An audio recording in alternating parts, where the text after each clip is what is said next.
Good day. Here are the top stories of the Manila Times for October 28, 2020. President Rodrigo Duterte has ordered the Department of Justice or DOJ to probe allegations of corruption in all government agencies, beginning with the Department of Public Works and Highways or DPWH. In a taped speech aired on Tuesday, the president said he issued a memorandum directing the Justice Department to investigate corruption in the entire government. Duterte's directive shall be in effect until the June 30, 2022 or until he leaves his office unless sooner revoked.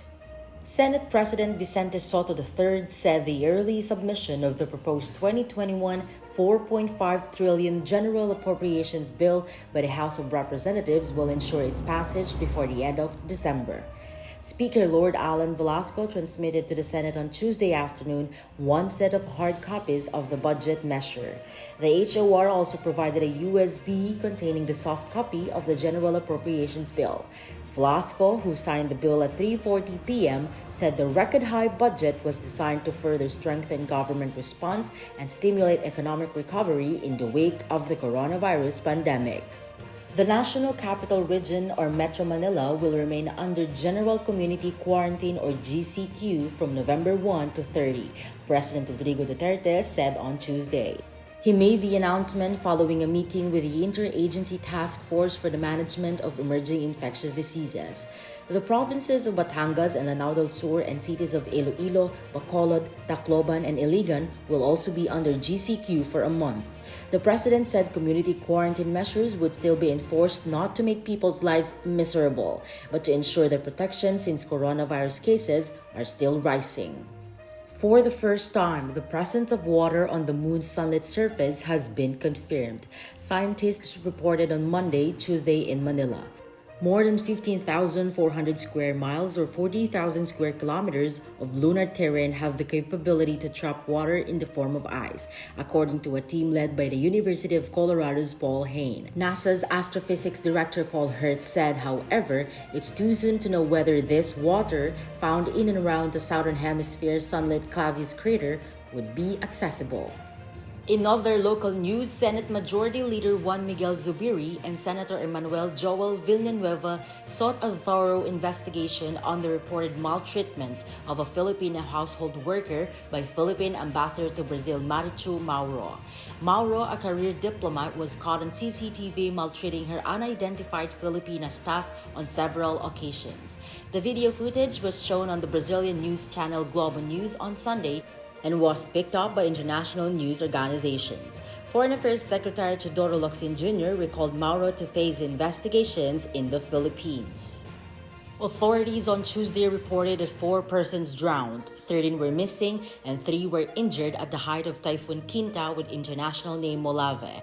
The National Disaster Risk Reduction and Management Council spokesman Mark Timbal said 2 of the 3 fatalities were from Negros Oriental and the other one was from Marinduque. In Mindoro Oriental, Governor Homerlito Dolor said in an interview over Teleradio that a 60-year-old woman from Puerto Galera was Quinta's lone fatality in the province. Also on Monday, 12 fishermen were reported missing in Catanduanes, one of the provinces heavily affected by the typhoon. Timbal also said on Tuesday that 4 of the fishermen were already found.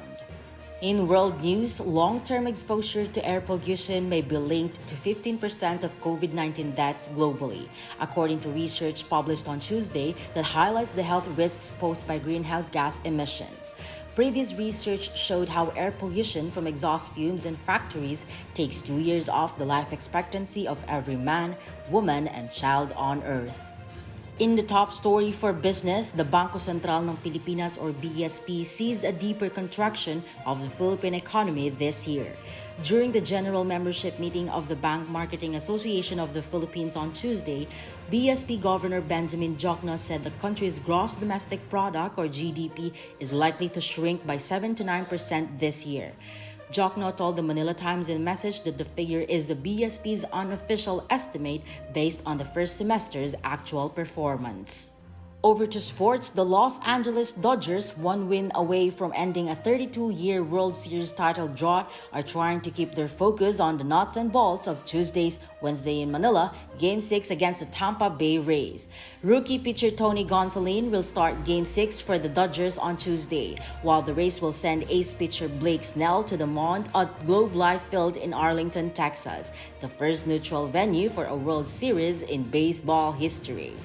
Five-time defending champion San Miguel Beermen will embark on a tough stretch this week, starting out with the clash against Meralco Bolts on Wednesday in the PBA Season 45 Philippine Cup in Angeles, Pampanga. San Miguel's durability and endurance will be put to test as it plays 3 games in 5 days against Meralco Barangay Ginebra Gin Kings on Friday and Northport Batang Pier on Sunday.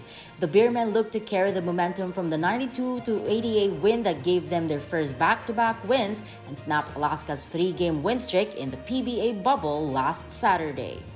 Rigoberto Tiglao and Father Ranhilio Calyangan Aquino are the featured columnists on the Times front page. As Lieutenant General Antonio Parlade drew flack for red tagging some celebrities, Tiglao thinks otherwise. He says more Parlades and others like him are needed to defeat the insurgency. Father Aquino enjoins state colleges and universities to insist on their institutional autonomy that is guaranteed them by the Administrative Code of 1987 and by other relevant laws. An agriculture group's bullying of the Department of Agriculture over its alleged failure to stop meat imports is Wednesday's Times editorial. For the full version, read the opinion section or listen to the Voice of the Times. For more news and information, get a copy of the Manila Times on print. Subscribe to its digital edition or log on to www.manilatimes.net. Follow us on Twitter, Facebook, and Instagram. And keep up with the times.